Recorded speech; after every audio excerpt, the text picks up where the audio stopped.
इसमें हम बात करने जा रहे हैं न्यूट्रलाइजेशन रिएक्शन के बारे में कि न्यूट्रलाइजेशन रिएक्शन क्या होती है। तो जब भी आप देखें इस वर्ड को सुने कि न्यूट्रलाइजेशन, तो आपको समझ आ रहा है कि ये वर्ड किससे मिलके बना होगा। ये बना है न्यूट्रल से मिलके, ठीक है। तो न्यूट्रल से ये वर्ड आया है न्यूट्रलाइजेशन। न्यूट्रल का मतलब क्या होता है? न्यूट्रल का मतलब होता है जो किसी भी साइड ना हो उसे न्यूट्रल कहते हैं। कि मैं तो न्यूट्रल हूँ, यानी कि ना मैं इस साइड हूँ ना मैं उस साइड हूँ। एक और एग्जांपल है, अगर आप बाइक में देखें तो बाइक में न्यूट्रल होता है, बाइक के अंदर न्यूट्रल होता है। न्यूट्रल न्यूट्रल कब होता है? न्यूट्रल होता है जब कोई गियर ना डालता हो तो न्यूट्रल हो जाता है ना। अगर आप बाइक जब चलाएंगे तो पहला गियर डालेंगे, first gear, second gear, third gear, ऐसे गियर्स होते हैं ना, जानते हैं आप। जब कोई भी गियर नहीं होता तो उस समय न्यूट्रल होता है। न्यूट्रल का मतलब ज़ीरो गियर, कोई गियर नहीं है। तो यानी कि न्यूट्रल का क्या मतलब होगा कि अब वो जो है न्यूट्रल, यानी कि वो किसी भी चीज़ में नहीं है ना, तो उसे न्यूट्रल कह देते हैं। ऐसे ही आप जानते हैं कि एसिड और बेस होते हैं, है ना। या तो कोई कंपाउंड एसिड होगा या बेस होगा, या तो एसिड है या बेस है। लेकिन कुछ ऐसे कंपाउंड भी होंगे जो ना तो एसिड होंगे और ना ही बेस होंगे। तो वो कैसे होंगे? वो न्यूट्रल होंगे, ना वो एसिड हैं ना वो बेस हैं। तो वो क्या होते हैं? वो होते हैं सॉल्ट। क्या होते हैं वो? होते हैं सॉल्ट। तो सॉल्ट्स ना ये एसिडिक होते हैं ना ये बेसिक होते हैं, ये असल में न्यूट्रल होते हैं। न्यूट्रल का मतलब इनकी जो पीएच वैल्यू होती है, पीएच कितनी होती है इसकी? 7 होती है। अगर आप पीएच के बारे में जानते हो तो पीएच 1 से लेके 14 तक होती है, बीच में 7 आता है। तो 1 से लेके 7 के बीच जितने भी होंगे इनको एसिड्स बोलते हैं। ये सारे के सारे एसिड्स होते हैं। अगर पीएच 1 से लेके 7 के बीच में होगी तो एसिड होंगे, और 7 से 14 के बीच में होगी तो ये सब बेस होते हैं। ये तो होगी बात। लेकिन जो 7 होता है, 7 वो न्यूट्रल होता है। ज़्यादातर जो पानी होता है प्योर वाटर वो 7 होता है, प्योर वाटर 7 होता है, क्योंकि वो ना एसिड होता है ना बेस होता है, वो न्यूट्रल होता है, उसकी पीएच 7 होती है। तो जो सॉल्ट्स होते हैं वो न्यूट्रल होते हैं।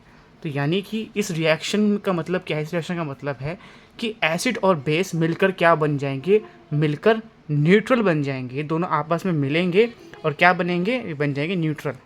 ना तो एसिड रहेंगे ना बेस रहेंगे, क्या हो जाएंगे? न्यूट्रल, यानी कि सॉल्ट बन जाएंगे। तो न्यूट्रलाइजेशन रिएक्शन क्या होती है? एसिड और बेस मिलेंगे, मिलकर क्या बनाते हैं? सॉल्ट बनाते हैं। और साथ में हमें मिलता है हमेशा H2O, वाटर। इसी को बोलते हैं न्यूट्रलाइजेशन रिएक्शन। एग्जाम्पल के लिए हमारे पास कुछ हम ले लेते हैं। एग्जाम्पल में एसिड ले लो, एसिड कौन सा होता है? HCl ले लो। कोई बेस ले लेते हैं, NaOH एक बेस होता है, उसको हमने ले लिया। एसिड और बेस मिलकर क्या बनाएंगे?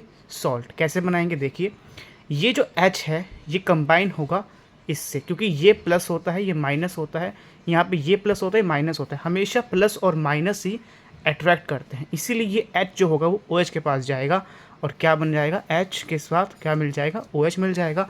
और ये जो Cl है ये क्या है? माइनस है। देखिए माइनस होता है, Na हमेशा प्लस होता है, ये मिल के क्या बनाएंगे? NaCl। तो क्या बन गया? ये NaCl और HOH। NaCl क्या होता है? सॉल्ट होता है, सोडियम क्लोराइड सॉल्ट होता है। जो नमक हम घर में खाते हैं वो NaCl तो होता है, सॉल्ट होता है। साथ में क्या बन गया? HOH। मतलब क्या हो गया? देखो कितने हाइड्रोजन इसके अंदर? 2, H2, क्या है? H2। तो ये पानी बन गया। तो देखिए हमेशा एसिड और बेस जब मिलेंगे तो हमें एक तो सॉल्ट मिलेगा और एक हमें साथ में हमेशा वाटर मिलेगा। आप एक और एग्जांपल भी ले सकते हो इसी के साथ। एग्जांपल के लिए आप एक और एसिड ले लो। एसिड आप कोई भी ले सकते हो, जैसे हमने यहाँ पे क्या लिया? HCl लिया। आप कोई एसिड ले सकते हैं, ऐसे ले सकते हैं हम। फॉर एग्जांपल H2SO4 ले सकते हो, H2SO4। ये क्या है? सल्फ्यूरिक एसिड है। हमने एक बेस लेना है, कोई भी बेस ले सकते हो। यहाँ हमने क्या लिया? NaOH ले लिया। यहाँ पे आप क्या ले सकते हो?